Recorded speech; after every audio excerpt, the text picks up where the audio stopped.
আজ আমাদের শিটং দার্জিলিং ট্যুরের ডে 3।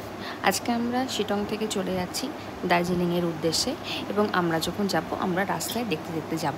তো আমাদের প্রথম স্টপই ছিল লামাহাটা পাইন ফরেস্ট। অসাধারণ একটা পাইন ফরেস্ট, ভিউ জাস্ট অসাধারণ। তবে এই দিনও খুব মেঘলা মেঘলা থাকার জন্য একটু হালকা বৃষ্টি হচ্ছিল, তার জন্যই যেটুকু অসুবিধা হয়েছিল। আদারওয়াইজ কিন্তু ভীষণ ভীষণ ভীষণই একটা ভালো জায়গা, আমাদের তো খুব ভালো লেগেছে। এরপরে আমরা চলে গেছিলাম ঘুম মনেস্ট্রিটা দারুণ সুন্দর, আর ওখান দিয়ে টয় ট্রেন যাচ্ছিল, তো সেটা তো অসাধারণ লাগছিল দেখতে। এরপরে আমরা ওখান থেকে চলে গেলাম বাতাসিয়া লুপে প্রথমেই চোখে পড়লো টয় ট্রেন আবার টানেল দিয়ে যাচ্ছে। এরপরে আমরা গোটা বাতাসিয়া লুপটা খুব ভালো করে ঘুরে টুরে দেখলাম।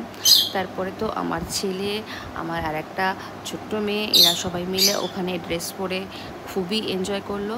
বাট বাতাসিয়া লুপেও যখন গেলাম প্রচণ্ড মেঘলা ছিল, যার জন্য কাঞ্চনজঙ্ঘা কোনোভাবেই ভিজিবল হয়নি। বাট জায়গাটা আমাদের খুবই ভালো লেগেছে। এরপরে আমরা এই জায়গাটা মোটামুটি ভালো করে ঘুরে নিয়ে আমরা আমাদের দার্জিলিংয়ের হোটেলের উদ্দেশ্যে এদিন ফিরে গেলাম। তো আজকের মতো আপাতত এইটুকুই। Thank you.